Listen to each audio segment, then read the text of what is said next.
Didier Masneau, bonjour. Bonjour.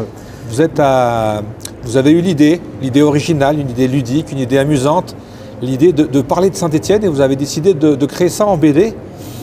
Comment est venue cette idée originale, Didier?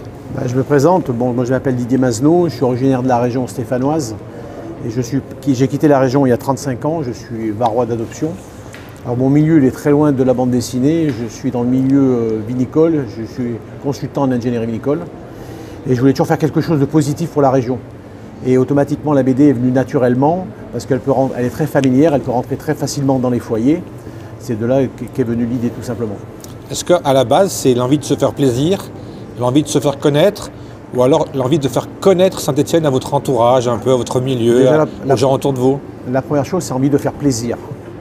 Et justement, concernant la bande dessinée, j'ai commencé d'écrire un script de 40 pages, et ensuite je me suis rapproché d'une société qui s'appelle la Société Réclame, avec un personnage en couleur qui s'appelle Grégoire Aclo, qui est 100% BD ADN. Et ça a été très simple de travailler avec lui parce que j'ai pu choisir le dessinateur, choisir les scénaristes et on a fait un gros travail journalier ensemble. Et ce que je voulais, c'est que tout le monde s'y reconnaisse, ce qui fait qu'on a fait de l'hyper-réalisme au niveau de la bande dessinée. Quand vous regarderez la bande dessinée, on n'a que 5-6 cases par page, de façon à avoir une clarté au niveau des images et une facilité de la lecture au niveau des bulles. Voilà. Et le scénario, vous êtes parti comment est venu le premier jet, j'ai envie de vous dire? Le premier jet, j'ai fait ça comme sous forme de balade. C'est une balade de 3 jours à travers la ville. On visite des musées, on déambule dans les rues, on s'arrête dans un bistrot, on s'arrête dans un restaurant, la vie stéphanoise. Est-ce que c'est le Saint-Étienne d'aujourd'hui ou alors vous vous êtes permis de faire des retours en arrière? Non, on est parti sur le début du siècle. On est parti avec la mine, le charbon, tout de suite arrivé le chemin de fer par la suite, la métallurgie, la coutellerie, la rubannerie, sans oublier qu'à Saint-Étienne, le chocolat est très présent. Ensuite, on est arrivé sur la fameuse histoire de Manu France, l'épopée footballistique de la Saint-Étienne qui a fait connaître Saint-Étienne dans le monde entier. Sans oublier la saga Casino, qui a été très importante dans la région. Suite à toutes ces recherches, on s'est rendu compte qu'il y avait un grand nombre de personnes très connues qui ont marqué Saint-Étienne. Alors on a intégré aussi bien Bernard Lavilliers que Pierre Gagnère, qu'Alain Prost qui n'était pas très loin de Saint-Étienne, Muriel Robin et plein d'autres personnages. Quand vous parlez d'Alain Prost, ça me fait penser aussi à Antoine Pinès qui a un clin d'œil au créateur du Nouveau Franc. Tout à fait, oui. qui était de Saint-Chamond. Tout à fait. Enfin, il n'était pas à la base, il n'était pas de Saint-Chamond. Il était maire de Saint-Chamond, mais à la base, il était un peu plus loin.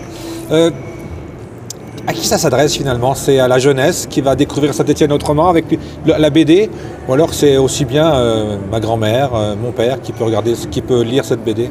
Je pense tout le monde, parce que il y a eu sur les précommandes, il y a des gens qui ont fait des précommandes et qui les ont offerts à des écoles, justement pour que les institutrices, elles lisent la bande dessinée chaque semaine, et chaque semaine ils développent une page avec une aventure stéphanoise. Là vous parlez des écoles, vous avez tiré à combien d'exemplaires? On l'a tiré à 5000 exemplaires. Ouais. Et les 5000 exemplaires, les Stéphanois ont joué le jeu, toute la partie PME des entreprises de la région, parce qu'on a fait presque 2500 ventes avant la sortie. Alors ça a été des sociétés pour offrir en cadeau à leurs partenaires ou à leurs clients, mais il y a aussi des sociétés qui l'ont pris pour la revente. Le moment où vous avez décidé de cette aventure et le moment où vous avez eu le livre dans les mains, il s'est passé combien de temps? Un an pile. Un an pile. 20 octobre. Ouais. Et là déjà, vous pensez à d'autres projets ou alors c'était vraiment un seul coup? Alors je suis autodidacte, chaque année je fais quelque chose de différent. La BD c'est un gros travail, moi j'y ai passé à titre personnel entre 600 et 700 heures de travail. Ce qui fait qu'en dehors de mon activité, ça a été plus que prenant. Non, je pense que je ne referai pas une BD sur une autre région ou quoi que ce soit, ça me tenait à cœur de le faire sur Saint-Étienne. J'ai lu que s'il y avait des bénéfices, il serait reversé à une association. Ouais, on va dire qu'il y a des œuvres caritatives qui vont être faites tout au long du parcours de la BD. La première œuvre caritative qui va être faite, je suis commencé à rentrer en contact avec le CHU de Saint-Étienne. Je voudrais offrir une bande dessinée à tous les enfants hospitalisés pendant la période de Noël. Et ensuite, à chaque moment de l'année, on essaiera de faire quelque chose. Voilà. En off, vous m'avez dit que ça vous a coûté une sacrée somme, hein, entre guillemets. Comment vous allez vous rembourser? Ou alors est-ce que c'est quelque chose qui est à perte, c'est juste pour le plaisir? Ou vous allez réussir à vous autofinancer? Non, je pense qu'on va arriver à un équilibre. Ouais. Parce que la bande dessinée, bon, il y en a 5000.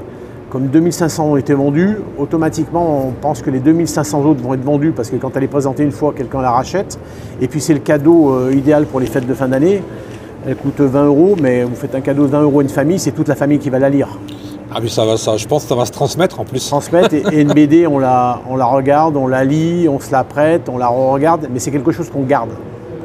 Le titre, vous avez cherché longtemps? Comment ça s'est passé pour trouver le titre? Non, le titre, on l'a pas cherché longtemps, je l'avais en tête. Parce que c'est vrai, c'est un slogan stéphanois, Stéphanois un jour, Stéphanois toujours. Et sur la couverture, on a voulu mettre un peu l'essentiel, le chocolat, le vélo, Manu France. On voit bien le style. Hein. Style, pour le design, derrière le Kirill, et puis bien sûr le stade Geoffroy Guichard. Et donc le couple, c'est vous et votre épouse? Oui, tout à fait. Qui sont en balade dans Saint-Étienne? Exactement, pendant 3 jours. Ça a été une très très belle aventure humaine aussi. Est-ce qu'un livre comme celui-ci, hein, qui parle de Saint-Étienne, j'allais vous dire, est-ce que vous allez faire des dédicaces, des salons du livre? Mais en fait, les salons du livre, vous allez peut-être les faire dans la région? Alors non, on va dire que déjà ce week-end, je suis en dédicace au Café Village Chapuis à Saint-Étienne samedi matin de 9 h à 11 h 30 et je suis en dédicace de 11 h 30 à 15 h à la brasserie Geoffroy Guichard. J'ai vu que Chapuis, je les ai vus dans le livre. Hein. Oui, tout à fait. Ils font partie de... Mais par contre, il n'y a eu aucune connotation en amont de quel que soit au niveau société. Je veux dire, le scénario a été écrit et il n'a pas bougé. Est-ce qu'il y a eu parce qu'aujourd'hui, on a de plus en plus de soucis avec ça. Est-ce qu'il y a eu des soucis de droit? Est-ce qu'il y a des... Sur une image, sur un dessin, il n'y a pas de droit. Il n'y a pas de droit. Il y a des droits que sur les photos. Et vous êtes allé donc faire des photos des lieux et vous avez reproduit ça en dessin? Comment ça s'est passé? Tout à fait, c'est le travail? ça. Alors moi, j'ai fait un travail, on a fait un script. Le script a été bien sûr travaillé avec les 2 scénaristes. Et ensuite, on a fait, sur chaque page, on faisait une présentation de photos et le dessinateur faisait tout en reproduction. Et tout à l'heure, vous parliez des cafés Chapuis. Est-ce qu'il y a besoin d'une autorisation pour les citer dans le livre? Non, au contraire, ils sont très heureux d'être dedans. Ouais. Voilà, non, il y a pas, on a droit comme on a droit d'écrire sur quelqu'un un livre. Est-ce que quelqu'un vous a dit, mince, je ne suis pas dans le livre et j'aurais bien voulu y être? Non, je pense qu'il est vrai qu'on ne peut pas mettre tout le monde. Déjà, c'est peut-être l'histoire du tome 2. Non, je veux dire, le passé est très riche. Ouais. C'est vrai que quand on rentre au niveau du chocolat, il y a 30 sociétés dans le chocolat. Moi, j'ai mis mes coups de cœur d'enfance. Par exemple, quand j'ai mis Wes, c'est que les petits napolitains, ils m'ont été offerts toute mon enfance par ma grand-mère à Noël. Je crois qu'il y a beaucoup de Stéphanois dans ce cas. Voilà, ça a marqué. C'est des choses de cœur. Voilà. Est-ce qu'il y a, à la fin de l'ouvrage, est-ce qu'il y a un regret, quelque chose que vous auriez fait différemment? Non, je suis... Ça correspond exactement à ce que vous vouliez faire? Oui, même surpris. La qualité? Oui, de la qualité du travail de tout le monde, parce que c'était vraiment un travail d'équipe où il n'y avait pas d'ego, ce qui fait qu'on avançait pour un seul but. Et justement, c'était comment le travail? Vous échangiez par téléphone? J'imagine que vous n'étiez pas tous au même endroit? Non, on n'était pas tous au même endroit. Ghislaine Duller est à Vichy, Michel Rodrigue à Vienne, Kurt Riedel est à Metz, moi je suis dans le Var. Des visios assez régulièrement par semaine, mais beaucoup d'échanges, mais on était surtout sur la même longueur d'onde. Ce qui fait qu'on a fait quelques réunions qui ont été très sympathiques, mais on était vraiment dans le même axe. Ça a été le choix des collaborateurs. Alors vous connaissez les Stéphanois, hein, on a un peu cette sensation de toujours râler.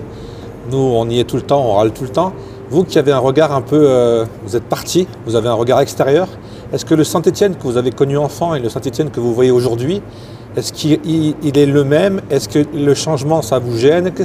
Comment vous le vivez aujourd'hui, le Saint-Étienne 2024? Quand on prend du recul, qu'on n'est pas à l'intérieur, on voit Saint-Étienne sous ses belles couleurs, automatiquement. Ouais. Et la bande dessinée, moi, il y a des Stéphanois où j'ai des gens dans le Var qui l'ont déjà acheté. J'ai eu retour de mail en me disant on va venir passer un week-end à Saint-Étienne. Donc vous faites office de guide touristique, voilà. Quoi. Et vous allez avoir des droits finalement? Non, il y a surtout même mes copains stéphanois qui l'ont lu en premier et qui ont suivi, parce que je faisais lire en automatique à 5 personnes en permanence, pour voir si on n'avait pas des erreurs, s'il n'y avait pas des fausses notes. Et même eux, à ce jour, mes copains d'enfance, ils me disent on va aller visiter tel musée, on va aller revoir ça. C'est une émulation pour tout le monde. Moi, je me rends compte avec les réseaux sociaux aujourd'hui qu'il y a énormément de Stéphanois dans le monde entier et que finalement, je ne sais pas si c'est pareil pour les autres villes, mais ils sont très attachés à leur Saint-Étienne d'antan. Ah oui, mais Donc j'imagine que ce livre, il peut vraiment cartonner, quoi. Oui, bah, vous prenez, moi j'ai été contacté par les Stéphanois à Paris, mais ils sont 800. Alors à la tête, c'est Lavilliers, Pierre Gagnère, l'ancien charcutier Véro. Ouais.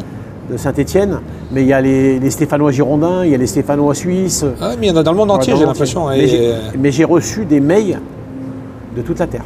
Il y a déjà, bon, pour l'anecdote, il y a déjà une BD qui est à Singapour. Quelqu'un justement vous voit sur Internet, puisque c'est tellement facile aujourd'hui, il a envie de se procurer le livre, il n'a pas forcément le libraire à côté de chez lui qui va l'avoir. Comment ça se passe? Il y a une adresse où on peut vous contacter? Oui, non, alors ce que j'ai fait, moi, c'est qu'au niveau des lieux de vente, je voulais absolument que tout parte de Saint-Étienne. Ouais. Ce qui fait qu'il y a la librairie de Paris qui a une vente en ligne, ce qui fait que les gens peuvent commander en ligne en permanence. Ça veut dire que n'importe qui voit ça sur Internet, il contacte la librairie de Paris et il commande le livre. Tout à fait. Alors les points de vente, dans la région, la librairie de Paris, il y a l'Office du tourisme, il y a le village Café Chapuis, la brasserie Geoffroy Guichard, il y a le restaurant La Pause à l'Étra, il y a la librairie de l'Étra, il y a le restaurant Baille Georgette à Andrézieux-Boutéon. Il y a les 3 points de vente du Chocolat des Princes. Il va y avoir Chocolat Ouest parce que la livraison n'a pas été effectuée. Il y a la Maison du Culti au-dessus de Saint-Paul-en-Jarret, la terrasse sur Dorlay. Il y a la librairie L'Orange Bleu à la Talaudière. J'ai l'impression, moi, qu'il va vous manquer des exemplaires à la fin, non? Oui, ben, on pense, là on est en train de regarder, on va faire le point début décembre. Mais comme il y a eu 2500 BD qui sont livrés, on pense que les 5000 seront écoulés à Noël. Et on va relancer une deuxième production de 5000 BD. Voilà. Pour conclure, Saint-Étienne, si on doit le définir aujourd'hui à travers le monde, Saint-Étienne, c'est quoi? Saint-Étienne, toujours, c'est quoi? Ben, il y a une conclusion, ouais. Je vais la lire. C'est pas moi qui l'ai eu. Avant que nos amis ne débaroulent, dis-moi comment résumerais-tu Saint-Étienne au terme de ces jours? Terre d'innovation, convivialité et vert avant tout. Vert avant tout. Voilà. Didier Masneau, on a fait le tour. On a fait le tour. Ouais. Juste une dernière chose, dans les semaines qui viennent, on a parlé de 2 ou 3 dédicaces. Est-ce qu'il y a des choses de prévues en début 2025? Il va y avoir au Almazera déjà la présentation officielle pendant 2 jours, le 6 et le 7 décembre. Ouais. Où moi je serai présent avec l'équipe en dédicace. Et puis on aura peut-être la chance de vous recroiser dans un lieu stéphanois dans les semaines qui viennent. Tout à fait, oui. Et puis si j'ai bien compris, un ancien footballeur de l'Orme. Oui, on a des mais très mauvais footballeur. Ouais, mais on est tous mauvais dans quelque chose et bons dans un autre. Donc voilà, il y a toujours un juste milieu dans la vie. Voilà. Salutations à tous nos amis en commun alors. D'accord, merci à vous. Et puis à très bientôt. À bientôt, bonne journée. Comme on dit, Stéphano un jour. Stéphano toujours.